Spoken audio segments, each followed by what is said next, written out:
What's up guys, this is Scher talking, welcome back to my channel. On today's video, I'm here to bring you news for ReUniverSe SaGa ReUniverSe. They announced ReUniverSe Festival Imakoo and ReUniverSe Festival Musashi banners related to SaGa Emerald Beyond. You already have the data, they were not buffed at all from JP. I do believe that they did this so that we can still focus on the other banners. They are still better, of course, especially Tsuna banner if you haven't gotten Tsuna yet, or Cygnus and Jiva. But then we still have Lolo banner, where Lolo is a meta character, and even Dolores as well. But now we shall be talking about those two banners, and let's go straight out to rsrs.xyz. And Musashi is actually a pretty good character. Comes close to the importance of Dolores. 140% STR, and then 110% endurance and will to very same values alongside 92% agility. Why is Musashi so good? Because he is a slash leader. Although just slash, he will apply two different effects for the party. This first one, when attacking with slash attacks, he will activate the following effects twice. You can get 55% slash damage boost, recover HP, and get 2 BP. So if your character has a chase attack, you get 4 BP, you get around 800 HP healing, and also 110% slash damage boost. This part will always be active, but since it lasts for 2 turns, the next turn you're going to buff again, some of your attacks will do even more damage. Then he also applies Sword's Master Supremacy, that when attacked it will activate other effects, max of 1 time. It will be an attack boost for all allies, 20% attack boost, and also a defense boost of 15%. But here the thing is, it is once for everyone, no matter if they are slash attackers or whatever it happens. The most important thing is that the defense boost part lasts for 2 turns, and all your 5 characters will trigger it at once, much like Lolo works. So 5 times 15% damage reduction, and on the next turn another 5 times defense boost. So you can actually decrease damage taken by a lot by use of Musashi. He is a damage dealer with very good support.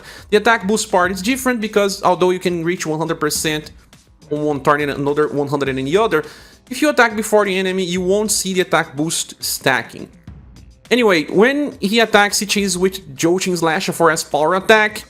That is Slash and Lightning. He is Slash and Lightning, but his passives are related to Slash. So he actually works pretty well with Madeline.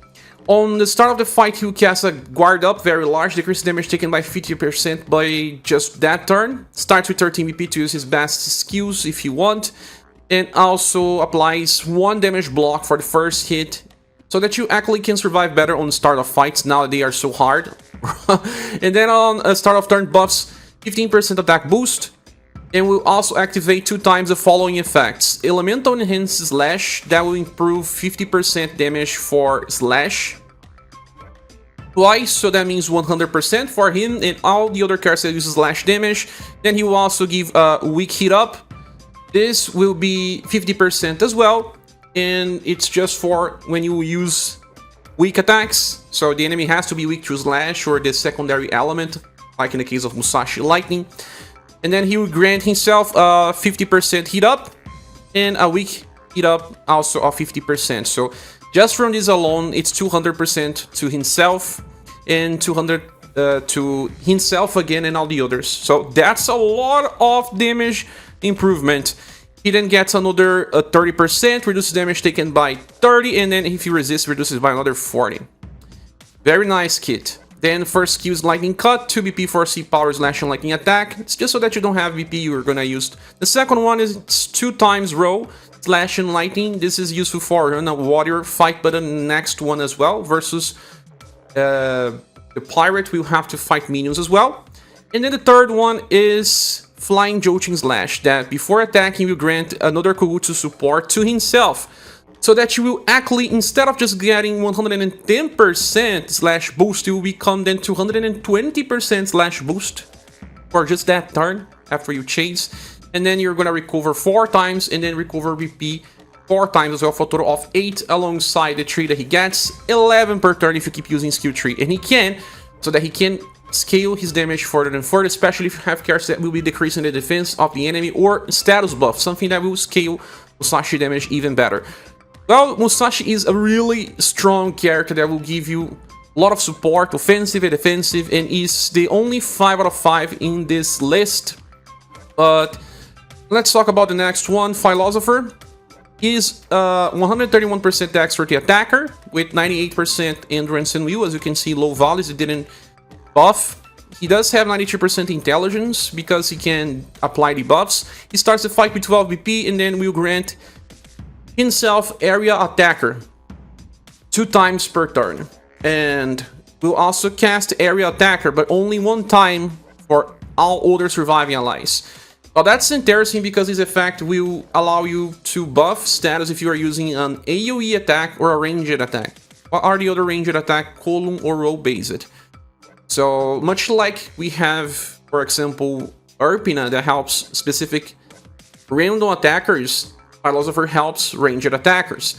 So you're going to apply a defense boost of 15% for everyone, but just for that turn. An attack boost for everyone of 20%. This will be stacking a lot. You'll also recover all surviving allies HP and also BP by 3. So he himself will be applying this twice because he has 3 attacks. So he will always heal everyone twice. He will always recover himself 6 BP at least. He will always applying 40% attack boost and 2 stacks of minus 15%.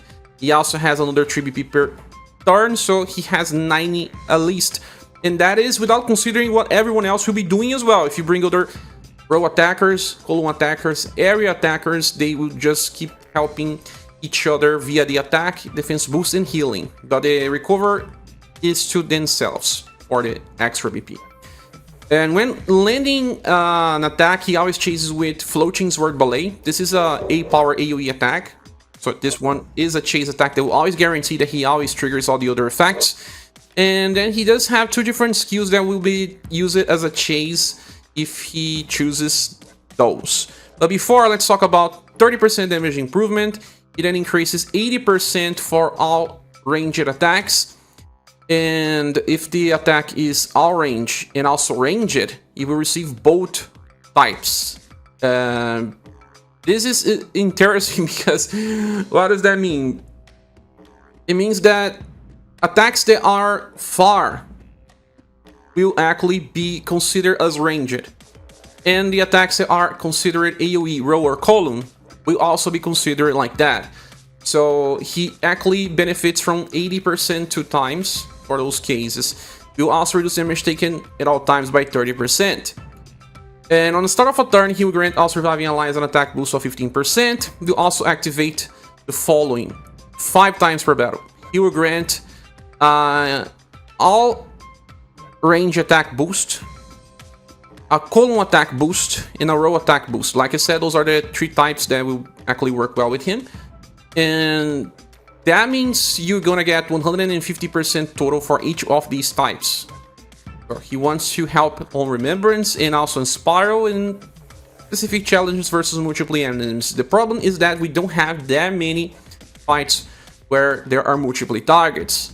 And if you bring AoE attackers for a single target fight, they will not be doing so well. Now, the first skill is Cross Sting. It's a row plus column attack with just E power, but 3 BP cost. 2 attacks, that's amazing. Because he will benefit from other types of boosts as well. But now, skill number 2 and 3 are the ones that will also trigger another skill. So if you use Vertical Triple Thrust, that's the second one. You're gonna hit 3 times column area. This is made for road blocker. And each hit has E power, and we'll also try to debuff the intelligence of the enemy by 15%. So it can debuff as much as 45%.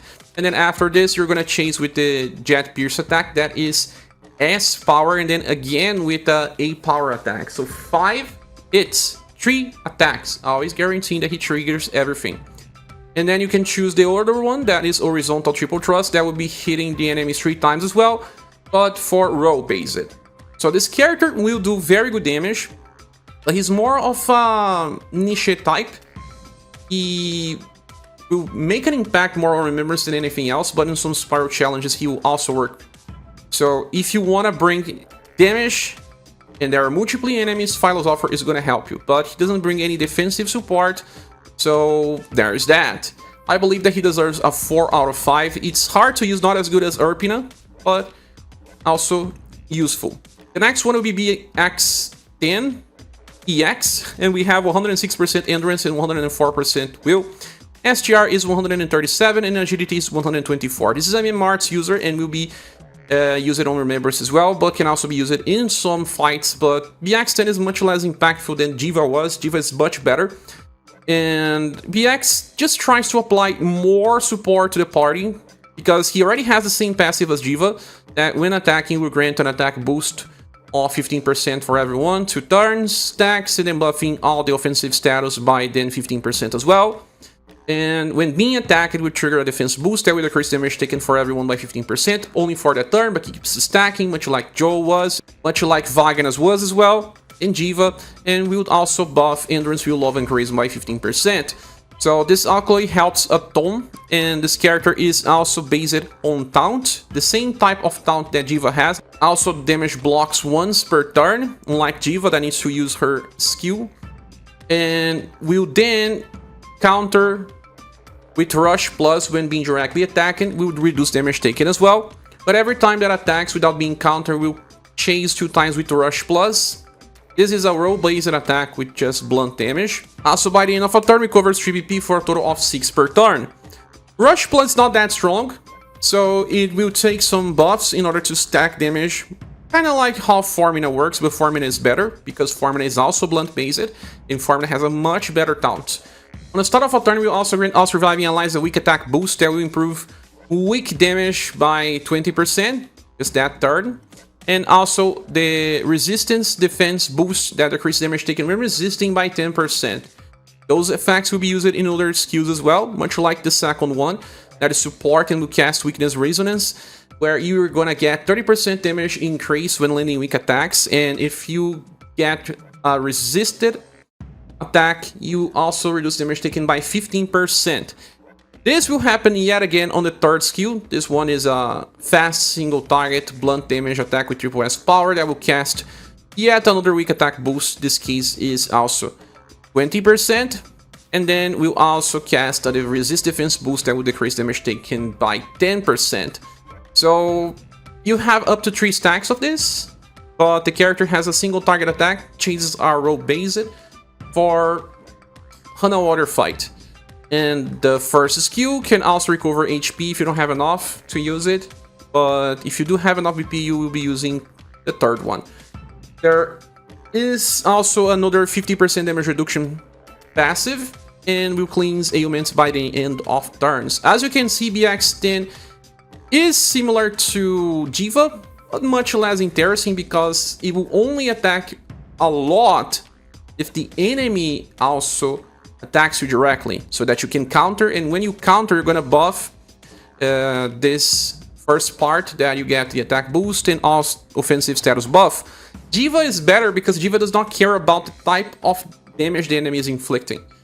All sorts of damage has a 50% chance to trigger her chase, and then on overdrive you can decide when you want to unleash many buffs and then improve the damage of many other characters. The extent is not bad, really is not, but takes time to build damage, and I do believe that Wagner is still better because of being a double elemental attacker. And BX10 is not that far, although less interesting than Diva. I will give it a 4.5. Well, this banner will receive a Silver Plus award. For now, that's what I'm thinking, because all the 3 units can be used, although none of them are a must-have. Like I said, Dolores is better than Musashi because she actually helps 2 different elemental types. But Musashi is very useful because it's easy to build slash squads, and he even has lightning. He can also be in different squads in the future and get other types of lightning squads. Philosopher is more for remembrance than anything, but some specific stages he also shines. And BX10 is just inferior to Diva, but blunt based. And for blunt, you already have Formina. If you pull it for Formina, you don't need to go for BX10 anyway. Although BX10 helps with more defensive buffs than Formina, but Formina has a much better taunt. I do believe that's still better to summon for Lolo, for Tsuna. They are still better. And now let's talk about the next banner. It has Imakoo as the leader in 140% STR and agility with 97% endurance and 96% will. Those are just average values, but the offensive values are actually pretty great. Well, on the start of battle, you're gonna fill your overdrive gauge and recover 1 BP for 11 so that you can use the skill tree. And on the start of a turn, if your overdrive gauge is full, you're gonna get this werewolf frenzy. And it's the same as Tatiana. You don't wanna use overdrive. You wanna keep that overdrive active on full, but never trigger, because this way you're gonna get Night Claws in 3 times in a row. What is Night Claws? When you land an attack, you're gonna chase with those 2 hits of double S power with slash and pierce damage. Imakoo is the best pierce damage dealer for a long time, and will also apply defense down to the enemy. That will decrease the defense of the enemy by 15%.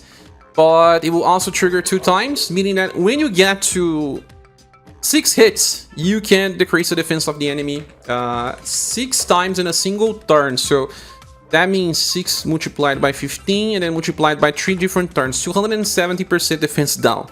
Now you can see that Imakoo is going to do more damage and help everyone do more damage, especially because this is a generic defense down, not an elemental one. That's why the defense down value is a little lower. But then there's more. If your gauge is not full, he's just going to get 25 points of OG gauge. Forget it, don't use overdrive at him.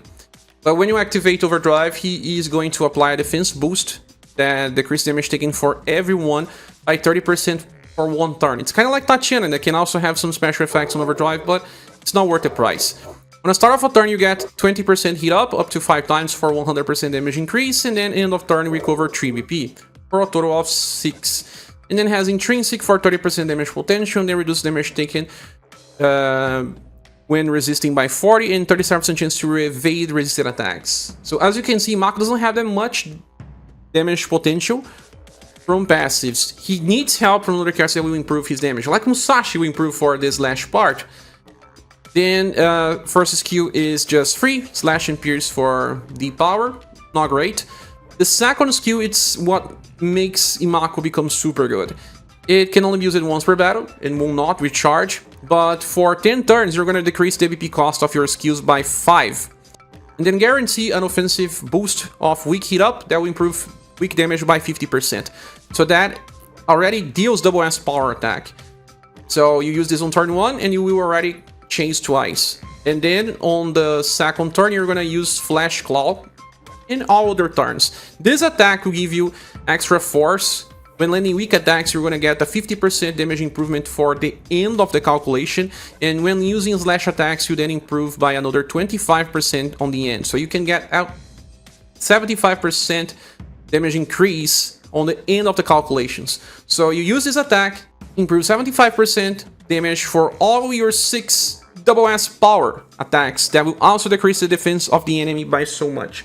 Imakoo is a really powerful damage dealer that I am eager to give a 5 out of 5, but I'm still undecided because I gave a 5.5 for the really broken characters like Suna and Lolo, so maybe Imakoo deserves. His damage is really great right now and will stay really strong for a while. And he's also the best of the banner in my opinion. The next one is Blah. Blah is a gunner and we have 110% dexterity, very low volley. And then 115% will, very bad endurance with only 85%. Blah is a support for Remembrance, but also outside Remembrance will work. The problem is that Blah loses 2 LP on the start of the fight, and we want to apply other effects on turn 2, 3 and 4, but only at the end of the turn. So it's almost on the start of the next one. And okay, on the start of the fight, it will give a 50% heat up for everyone, improving damage for the whole fight. We'll also decrease damage taken via defense up 30% whole fight. We'll also recover 5 BP for everyone, but Blah does not give you a bigger BP gauge, meaning that some characters could theoretically break through the limit. Okay, then after that, at the end of turn 2 onwards, you're gonna trigger Budding and lose 1 of your LP. Every turn from turn 3 onwards, you're gonna give an attack boost that improves damage potential by 50%, but just for that turn, will not stack. It will also give a defense boost that decreases damage taken by 30%. So now you have 2 stacks of 30. One is permanent and the other one is recasted every turn. And then on the end of turn 3, you're gonna lose another LP, but then trigger the flowering effect that will allow you to buff your status every turn by 25% and also 2 BP. And then on the end of turn 4, you're gonna start creating fruition, so that on the next turn, you will then recover HP of everyone for free by around 1.5 thousand. Will also give this overdrive attack boost. This will increase your overdrive damage by 50% if I'm not mistaken, and it lasts for 2 turns, so actually by turn 6, you will have 100% overdrive damage increase every single turn. But also, the most interesting thing, 35 points of OG Gauge at every turn.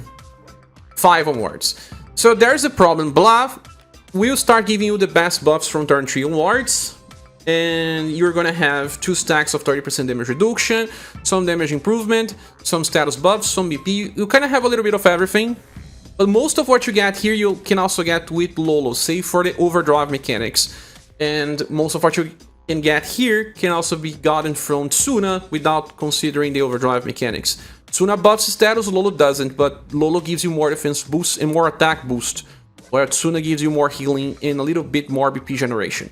So if you have those two, you are pretty safe. Blah is just a third character that can be used to further expand these types of strategies or be brought to ReUniverSe battle.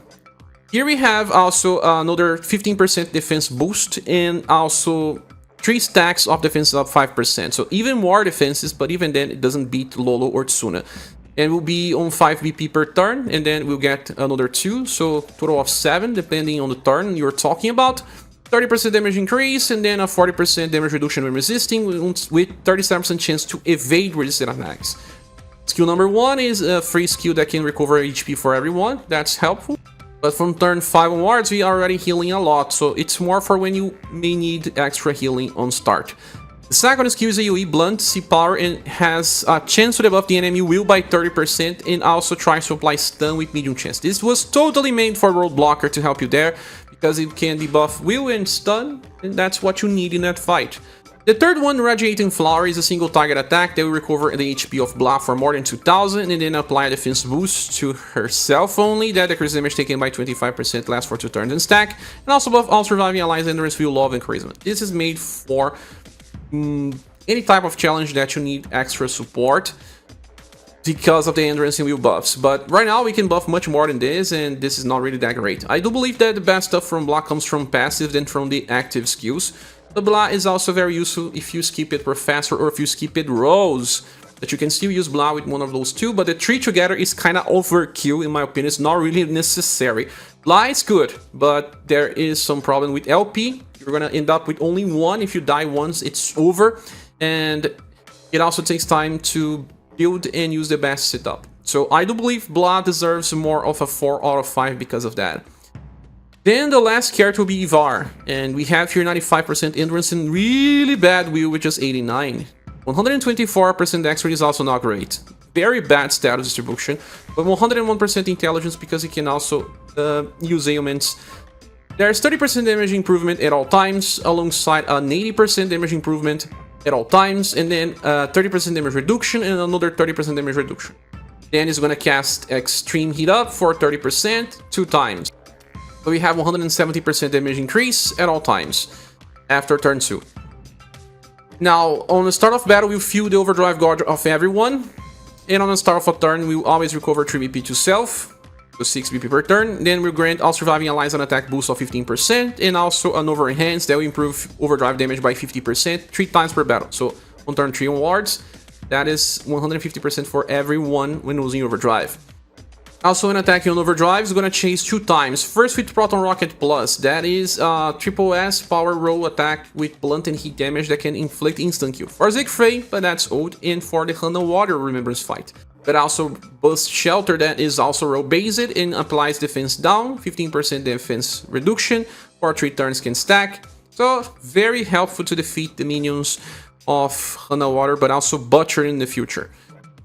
Then on every 3 turns, you recharge the usage of skill 3. That is roll-based as well. Blunt and Heat can only use it twice until you recharge, and will grant all surviving allies in that turn a morale up extreme that will improve damage by 50% for 1 turn, and it will also charge Overdrive Gauge for everyone by the end of that turn. So if you want, you can start the fight with Overdrive since he charges everyone, and then by the end of a turn you're gonna recharge again by using Buster Gatling. The next turn you can use it again, so the squad will do Overdrive 3 times in a row.